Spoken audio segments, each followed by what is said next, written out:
Welcome to Not the Highlight Reel. Hey, I'm Jessica. And I'm Melissa. Jessica she has me being a weird right now. Stop it, okay? I have you being weird. She was over here all googly eyes up in her cell phone. So I said, oh, who that? And now she over here acting like she never picked up the phone. How was your weekend? Oh, the remix. My weekend was fine. I took the kids we went ice skating. We were supporting figure skating of Harlem. They had this fundraiser, performances, and everything over in Woolman Rink in Central Park. It was fun. The kids had fun. Yeah. Kids is nuts. The kids is nuts. The ice. They was taxing over at that little mini bar. So I ain't paid. My kids was mad. Everybody was eating, and I'm like, I'm not spending $9 on chicken tenders. I really don't care. And I felt like the food safety was not all of this. So I was like, But we took about, it was so much fun. We haven't walked through Central Park in so long, and they got to see all the rats. It was fun, you know. Wait, I wasn't expecting that. No, because that's where the horses are. So like they eat off the horse feed and everything. So these rats was popping up, and it was like getting late, and so I'm like, yeah. So it was a lot of fun. We had fun and we relaxed. It was colder than Elsa's nipples on Saturday, so we was in the house. It was freezing on Saturday. It was freezing. Sounds like you had somebody to keep you warm. I wouldn't say that. I was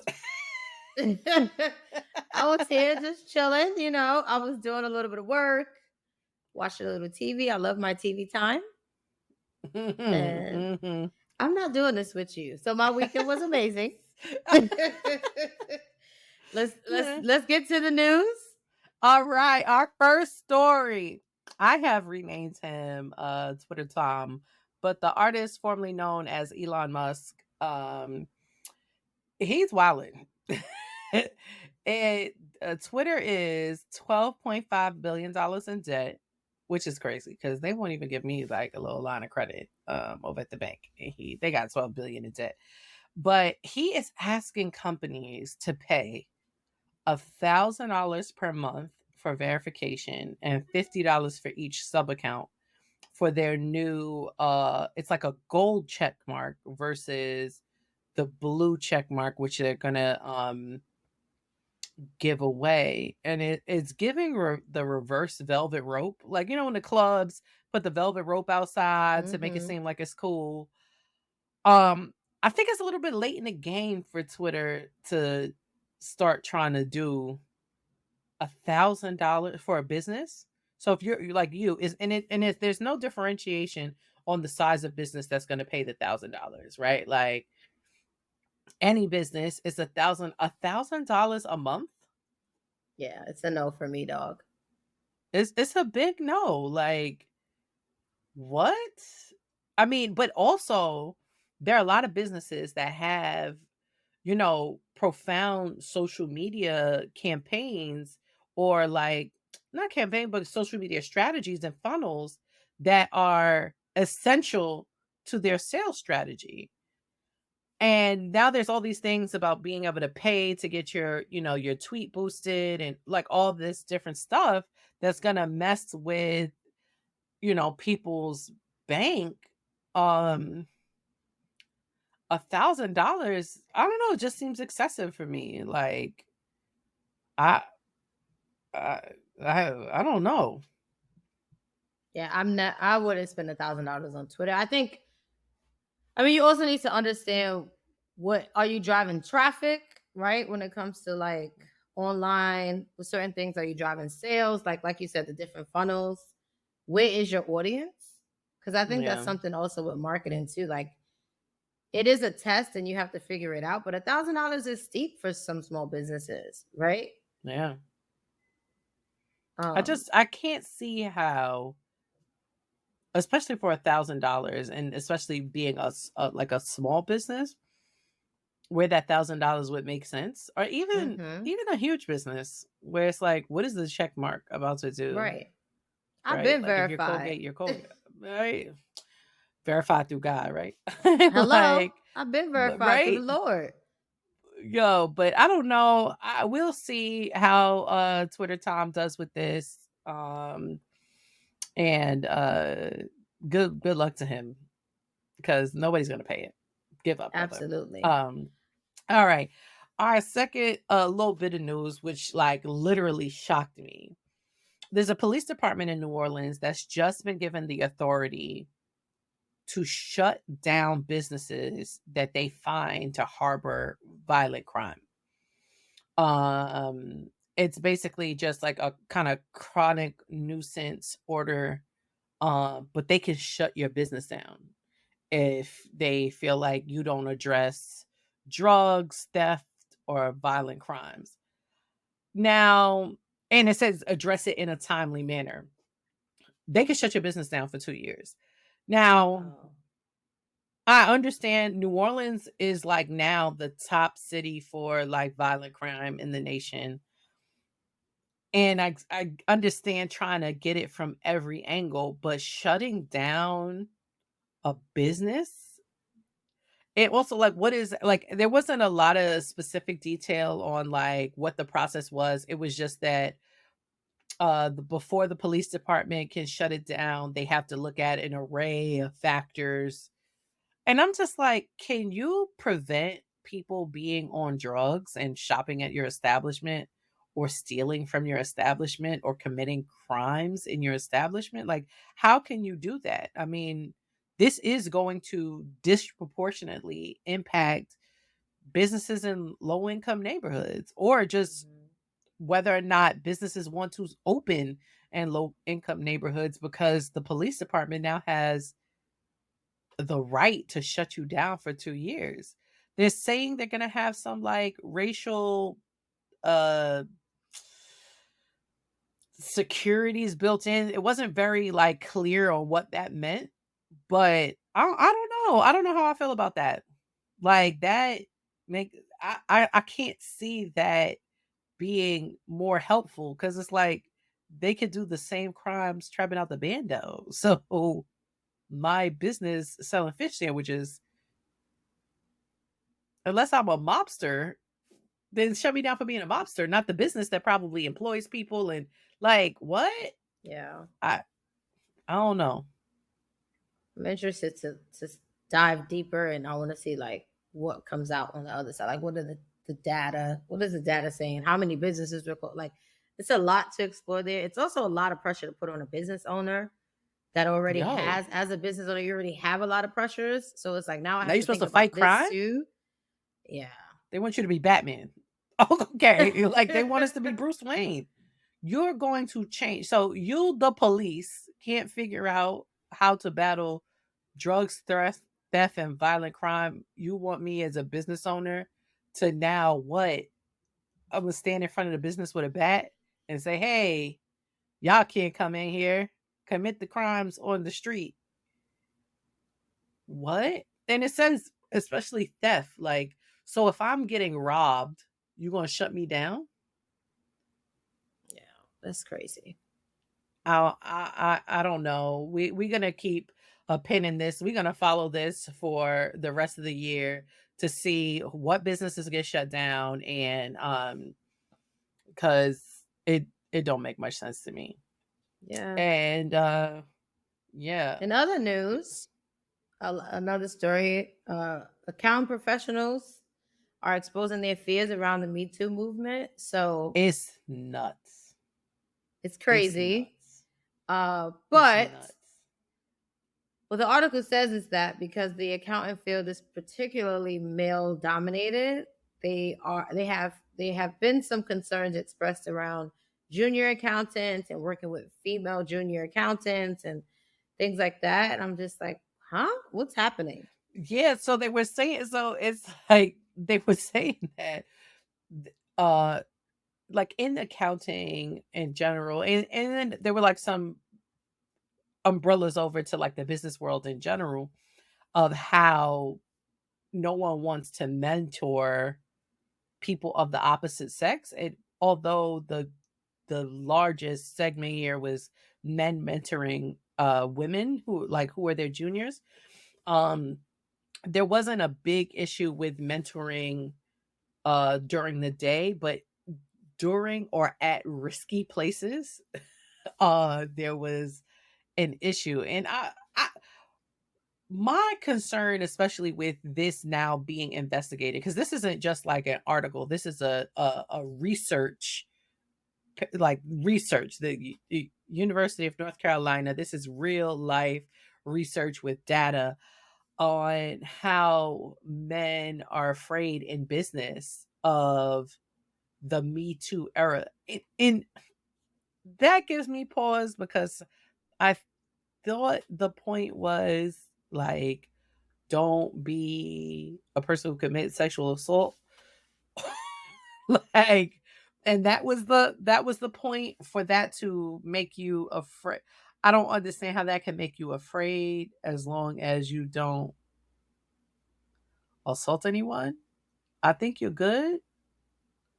Yeah. I I'm I mean, I I can am see both Confucian. sides. I definitely like you want to be careful how you talk to people, how you touch their shoulder, or you know. I just put my Thank hands you. behind my back. I'm just kidding. Yo, I just put It my was hand a behind my joke. back. It's nuts. No, I'm just like, this is having ramifications now because Mhm. like younger women coming up are not having access to the proper mentors, or just mentors in general, because of the fear that something will be misread. And I Right. think this is a call on industry associations, honestly, to set some standards on what mentoring looks like, because it just seems Mhm. like if these people are genuinely afraid to mentor, Right. that there needs to be something specific on how someone does mentor. Yeah.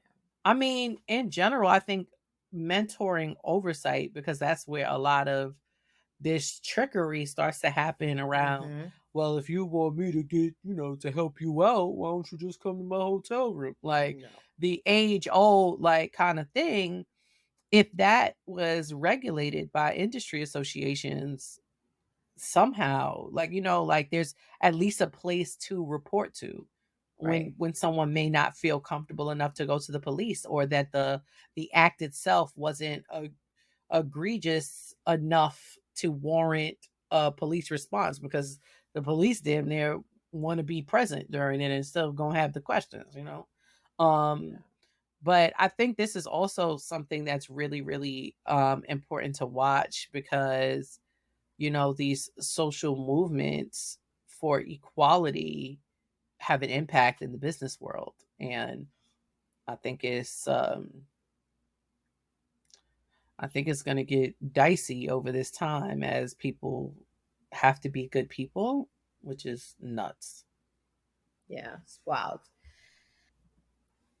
All right. So when we come back, we have a special interview with Asha Dixon. We are so excited, COO and co-founder of the Harlem Chocolate Factory. So we'll see you in a few. Welcome back to Not the Highlight Reel. I am super excited about today's guest. Can't wait to share so many great things about this individual. If you're listening, please, please get ready for Asha Dixon. So, let me tell you a little bit about Aisha. Aisha has helped establish a social and emotional curriculum in New York City high schools through the Relationship Foundation. She planned high end corporate events in New York City for top companies. She's a contributing author to a memoir entitled The Memories of Our Treasures, which was published in 2010 and sits in the Library of Congress. She is the co founder of the Harlem Chocolate Factory, bringing in over six figures of corporate sales in a single month. In 6 weeks, let me say this again for everyone out there listening. In 6 weeks, set up a multi tiered logistical operation to sell over 15,000 units and process thousands of orders. If you are out there listening, please join us in welcoming Asha Dixon. Woo! Woo! All right, this is where we would turn on The the clapping clap it up, sounds. the clap it up. A few episodes ago, if y'all been listening and paying attention and following us like you're supposed to, right? That's me being aggressive. Um, you know that we had Tamika Rochester from Harlem Cycle on, and she told her story around, seeking out a co-founder and how that almost went horrible for her. I'm here to say that thank the Lord's my situation ain't the same. 'Cause I have an amazing and wonderful and productive co-founder in Aisha, and I'm going to give her the opportunity to share her story. So she knows how it goes. We've shared her highlight reel. They're all amazing because, first of all, it's coming on here and me finding out that she's a contributing author of a memoir. Because how she texts me that it's insane. Like, and she put it in quotations, right? Like, little known fact. Like, yeah, very little known. Like, what? Not us hiding highlights. That's wild. That's just you're It'd be a supposed to lie. tell It's your a friends. lie. Yeah. Oh, well, that was a flex, right? She's like, I have so many highlights. Sometimes I forget to share them. Okay, cool, Listen, cool, cool, brag cool, on cool. yourself. Right? You know what I'm saying? Now we're gonna get into that anti highlight, right? Like the real. And Aisha, I'm so amazed to have you here. I'm so happy to have you here. And thank you for sticking by me in general. But also thank you for being you. So there you go. Yes, thank you both for Platform is having me. yours. I'm really excited about being here. Y'all my girls, so this feels, just like we sitting around having a conversation, Right? and I love it. I love it. Yeah, that last highlight about me being in the Library of Congress. It's not sometimes I just gotta be honest, I, like, forget that I did that. I did that while at Flex. Spelman. Shout out to Spelman, Ew. because that's also where I met Jessica, so without Spelman, it Ew. would have been no, us. But yeah, that was a part of a class that I did where we highlighted African American women elders. And we were able to grab their stories. My elder was Booker T. Washington's granddaughter. She was amazing, and I took her story, and then we submitted it to Library of Congress, and they accepted it. So that was like really cool. Um, fast Crazy. forward, Crazy. I'm like fast forward to I would say like post Spelman, which is kind of where the Harlem Chocolate Factory story began. Just chilling with Dress post graduation. We both doing our thing, doing a lot of hooking up and talking. Hey, girl, let's hang out. Let's, do this. Automatically. I mean, I don't even think we were 6 months in and we were like, wait, this is what corporate America feels like? Cause this is crazy. First of all, we're more qualified than almost everybody we are managed by. The Literally. stress and logistics just of being in the hustle and bustle and always kind of having to like keep this face and keep this decorum about you at all times is stressful.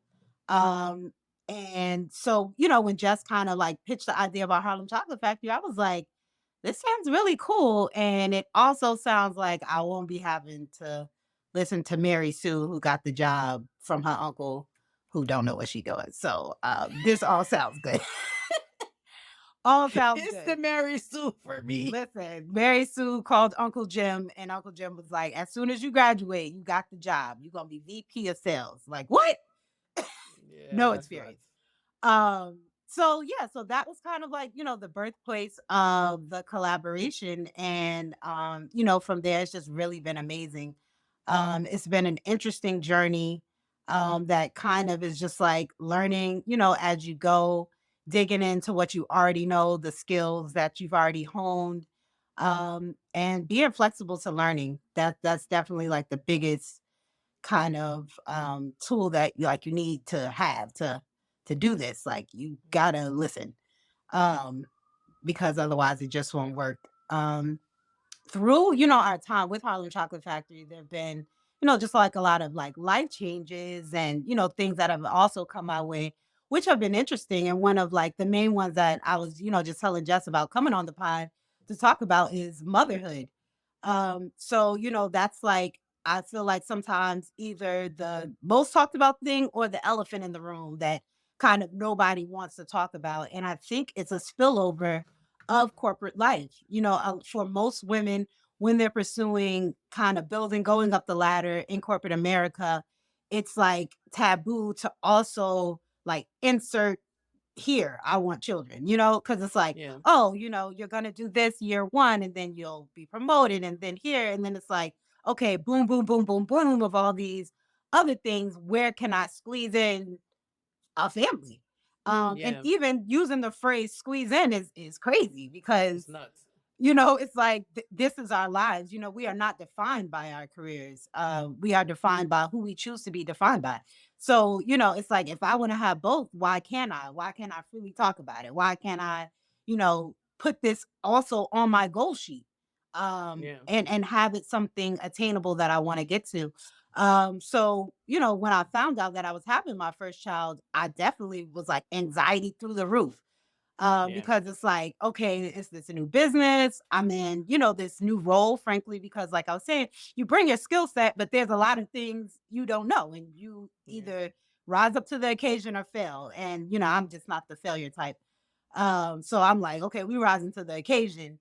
How am I going to navigate this, while trying to do this pregnancy successfully, have this baby, successfully, and be the post, like parent that I want to be. And so, the main thing that I would tell myself is just be okay with whatever you want and really like settle into that. And, people definitely, definitely, definitely mean their best when they're giving you advice, when, they're telling you what to do or how to do it.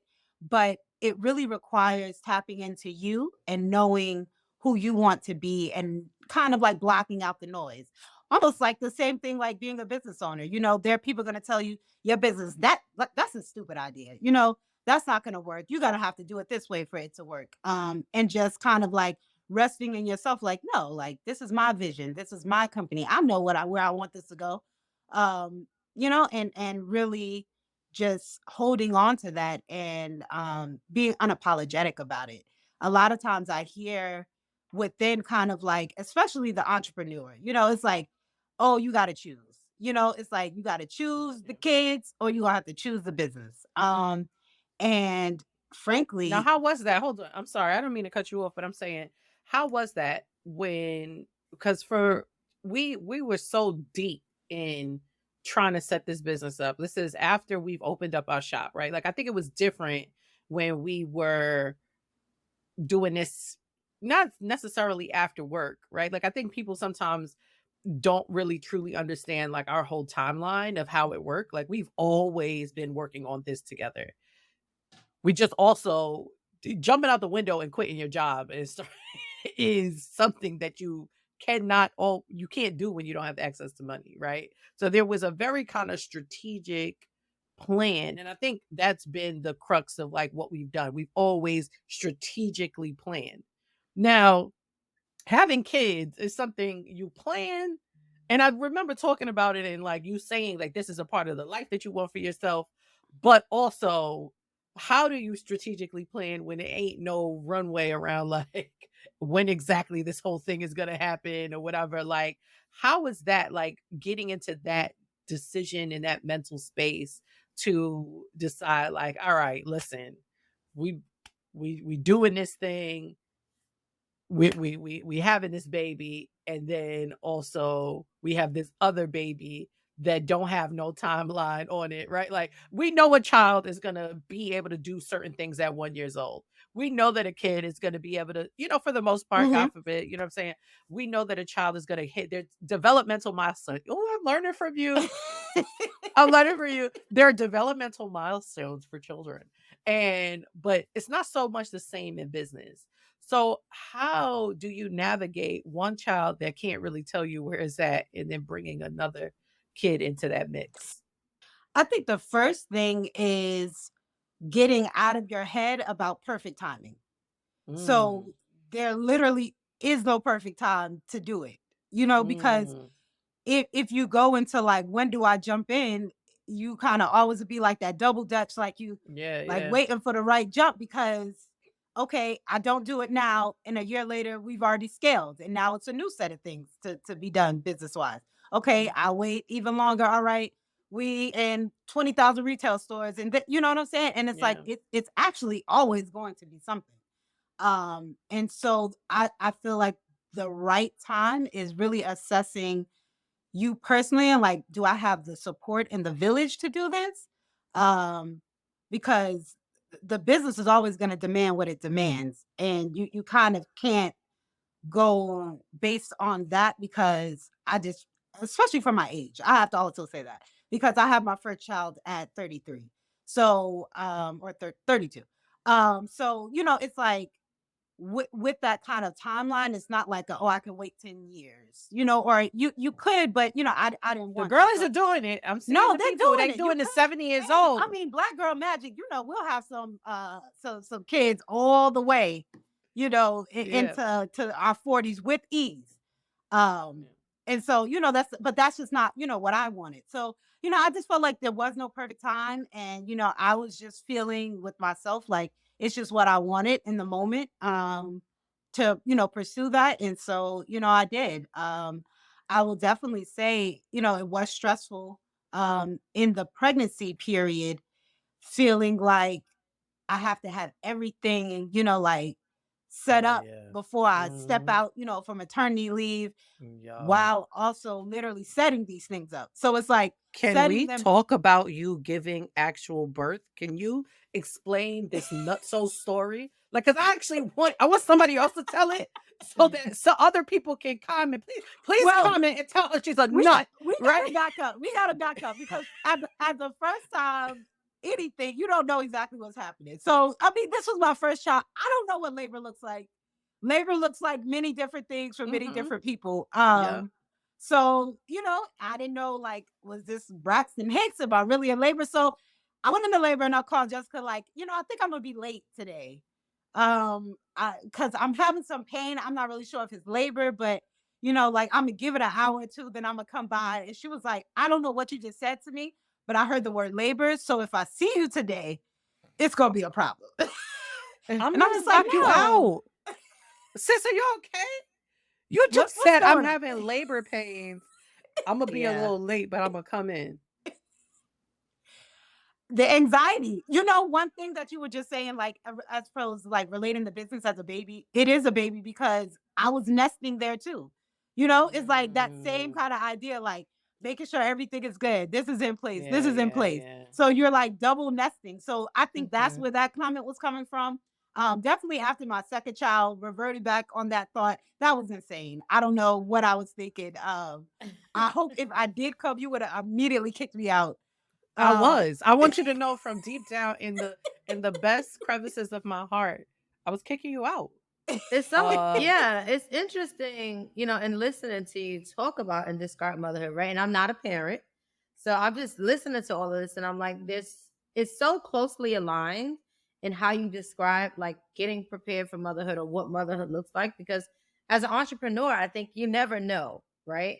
And then when you were talking about like these developmental milestones, there are milestones within your business that you want to hit, but it never looks like how you want it to look, right? You'll get mhm. there, you have goals and metrics and all these things. So I'm like, motherhood and entrepreneurship is really closely aligned. And I think mothers actually make great entrepreneurs because you have to learn how to prioritize, right? And Mhm. like organization is a skill set that not many have.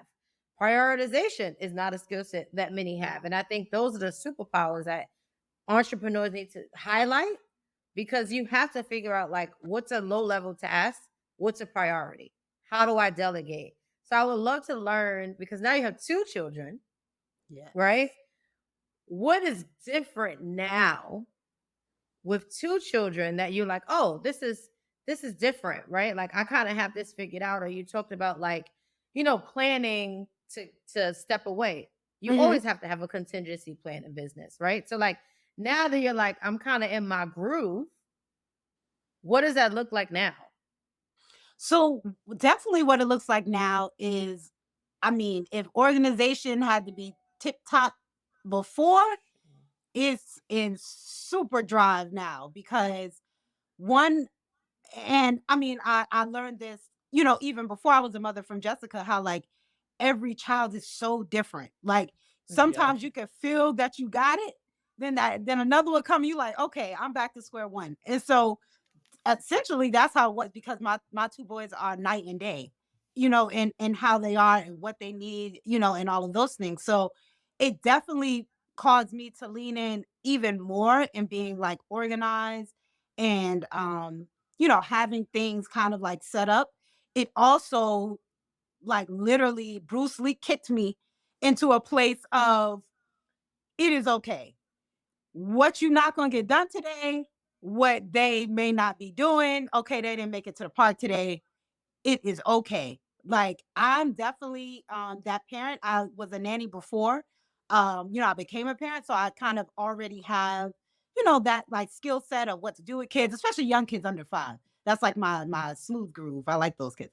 And so, I have like all these cool things I want to do that I've been doing with other people's kids. I'm like, now it's my turn. I'm gonna go here. We going to this on Friday. We're gonna do this. And it's like, okay, actually slow down. Like I physically can't do all of that. You know what I'm saying? And even, with my partner and us working together, he can't physically do all those things. And, so it's like giving yourself grace on what you also want your children to be doing. And just knowing that the best that you give them is enough. um Mm. and not being, like beating yourself up about it. And then also, Melissa, like what you were saying, like you're not a mother yet. And I think that also, like as far as entrepreneurship and like what we do, needs to be talked about as well. Because it's like sometimes you can be in a conversation, it's like all these moms talking, and then it's like, Mhm. okay, well, I don't have any kids, but that doesn't mean that you don't have a nurturing aspect about you, that you don't have things to offer maternally, Yeah. that your choice to maybe have children or not have children at this time is a good one or a bad one. And so also like as women, as entrepreneurs, giving each other grace on that. And sometimes taking a second thought before, you just speak on, because I hate to hear this. Oh, oh, I got kids, oh, you don't know what it's like. Oh, you're not as busy as me. Child, You not as child, busy as me. please. You're out, and it's like, okay, but I might Yeah. have something else that also requires my time. Also, gives Yeah. causes me to have that kind of love and attention. And you don't Mhm. know, I might not have kids because I can't. You know what I'm saying? So it's Right. like talking in that way, and sometimes like throwing these kind of like jabs out, sometimes are not productive for us. And I would just love to see us Yeah. as women just have a more safe space to talk about whatever it Mhm. might be, whether it's Yeah. I want 8 kids, and somebody not Mhm. to be like, girl, you crazy. I Yeah. want no kids, I want to adopt, like whatever that might look like for whoever it is. And just being kind to ourselves. Yeah, Yeah. I'm I glad you think said like that. that. Well, my fault. Oh, sorry. I was just Like, gonna say, no, it just kind of triggered that moment in me because like, not to get too dark or deep, I watched Aisha develop this thing, right? Like, not throwing whatever. Like when she's saying, you know, being kind to yourself, being grace. I remember the moments that it was a little difficult for sis to be kind to herself, right? No, Like I definitely. remember us being in this shop and I'm like, girl, you cannot do all that. Like you like what you just the week that you just described gonna take you out. Like it's nuts. I get it. I get it. And it's not that your children are going to suffer. It's your children are not, they're not suffering for these things that they're not going to remember. And that was a thing that, like, no, it's a place that I had to bring myself to, right? Like, and I used to kill myself. Like, if anybody remembers me in those first few years of parenting and whatever, I set a level of unreasonable expectations for myself, um, that were based off of traumas. And it was just this constant and revolving cycle of my life being more difficult for me. And everyone, like, I won't say my kids were unhappy. They were joyous, but they were no less happy with me when we had a more, if anything, like, we're happier because I'm less stressed. And I mean, I would pick them up from school, take them to the museum, come back to the shop, make more chocolates, go home, do homework, and then somewhere in there eat. And I just did not want you to go through. Home did that, so hopefully we would have to go through that. And it was nuts. It was a nuts thing, right? Because what's the quality of life less if they go to the museum once a week? Right? Like, if they do these things once a week, or twice a week, or when I have the actual time. But I also know that the hardest thing for me to do was to realistically ask for help. Like, and to say, like, hey, can someone pick the kids up from school for me today? Right? Like, it took me a long time. And then I found this like group of moms at my son's school who was like willing to take them to the park. Like, all our kids kind of went to the same schools. It got even worse when my kids started going to different schools because they aged like that. Like, the logistics of setting up children going to multiple schools and all of that was nuts. How did you find it, and which ways did you kind of navigate that mom situation, which is a very much entrepreneurial situation, like when it's time to ask for help? Yes. Right? Because even us, like, yeah, we co-founders, right?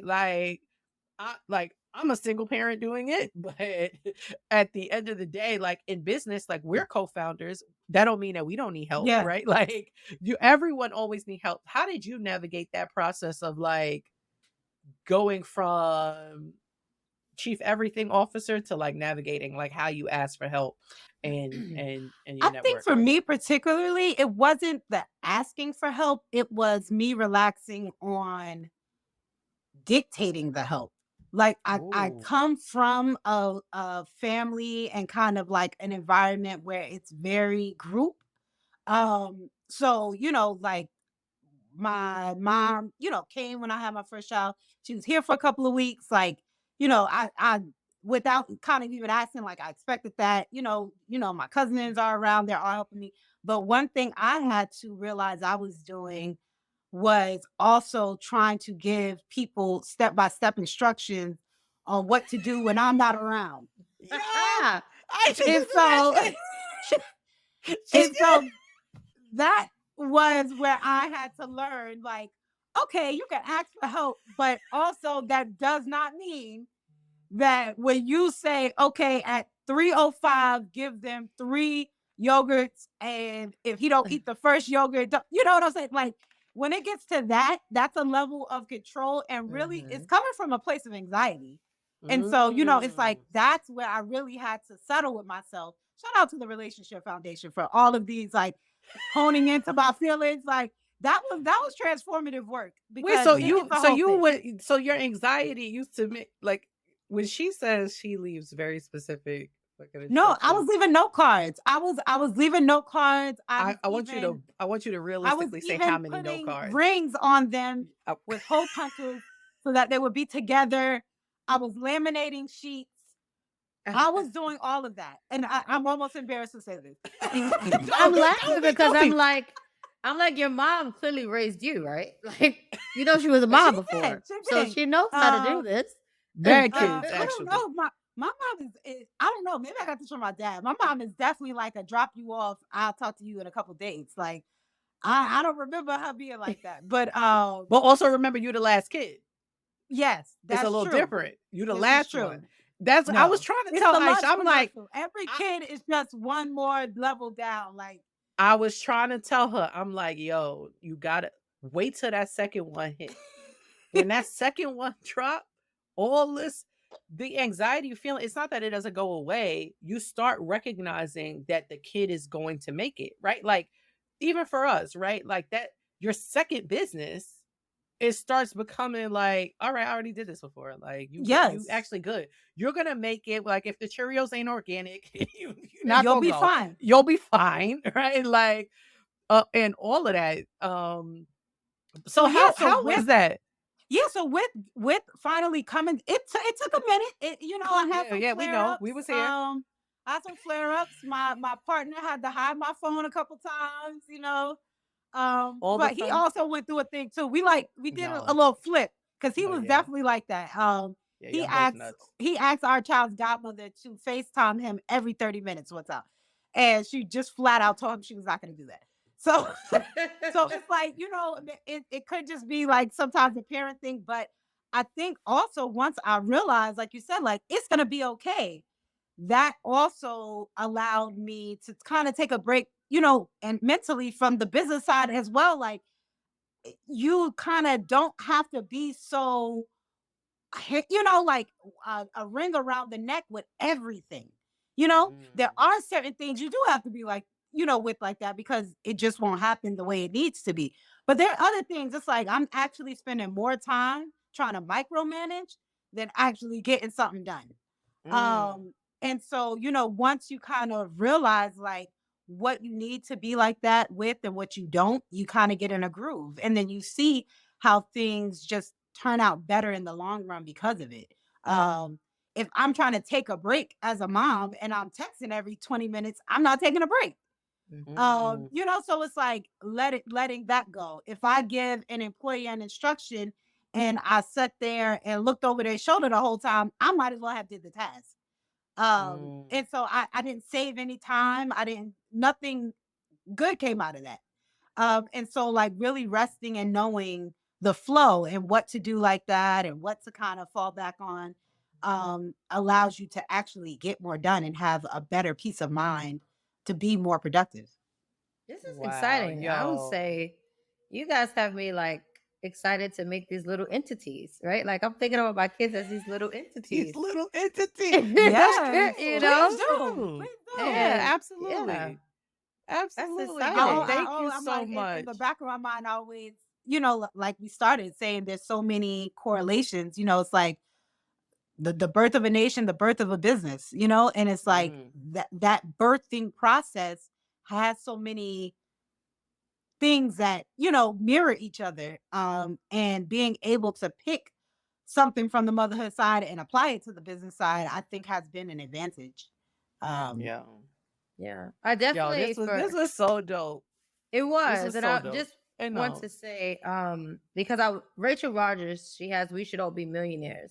And she's a mom. So in me reading yes. that, she was giving guidance, particularly to women, but also moms, because there's this whole mom guilt. So like anyone that's listening that's a mom, I think definitely listening to We Should All Be Millionaires because it really talks about her journey through motherhood as well and business. And like you said, like breaking down those walls of like that mom guilt or mom shame and creating the environment to where like be excited about all the things you're building and birthing and creating and so yeah, I thank you Aisha so much for sharing. This is such a dope episode and I hope like it for those that are listening, you leave inspired because I'm inspired to create my little LLCs. my little Your little LLCs baby. is My little baby, my little crazy. assets, because I'm gonna get a My return on little my investment. LLCs is crazy. The That's baby. mad funny. But listen, That's mad funny. you'll go in stride. And like we were saying, the first business ain't gonna be nothing like the second one. They two different kids. Absolutely not. They're And, nuts. Yes. and so, approaching it like that and knowing that you can do it because you've done it. Yes. I think we also live sometimes in a lot of like self-doubt. But Mm. even for me, this is one thing I always have to tell myself, like, I actually already did this. I should like you nervous about something being done correctly and you already did it. So apply the same thing you did there and replicate and keep it moving. One last thing as a reminder, this is coming from Assad the Great. You could sell LLCs, but you can't sell kids. Yeah. Kids are And with that, kids are final sale, no return or exchange. no return, no return to sender. They are No big bills. exchanges, no different sizes. Listen, no money back. You can't take a draw. You can't put yourself on salary. It is a one-way Nothing. street. But yo, Aish, thank you so much for Thank doing this. you. I'm This was so fun. glad that you got a chance to do this. I'm Yes. so excited. I'm so excited. This was so great. Make sure you keep tuned in. We'll be right back with our advice. Thank you, Aisha. Bye, Thanks, everybody. Thank you so Aisha. much. Bye, ladies. All right. I mean, that was an amazing interview. I think that I get just so excited about Aisha sharing her story and, being in a front seat to see and getting a chance to view at it and look at the progress is pretty dope. And I didn't realize so many correlations between motherhood and entrepreneurship that there were. Yeah, I mean, I'm super inspired. I should definitely gave some tips that I think we can use in our everyday life and leadership. I'm excited to create my little entities, aka Yo, babies. my little entities is okay. I want you to know. Oh, but that's I mean, it's good, and I definitely hope that the people are inspired, and really, I hope everyone picked up on it's like, yo, there is no perfect time. You know what I'm saying? And you get to manage what you want to do with your life, right? Like, yet, like if you have a timeline, stick to it. That's perfectly fine. But definitely, I think what I really, really took away is like the ability to give yourself permission and like just lean into building the life that you actually want. Um, Mhm.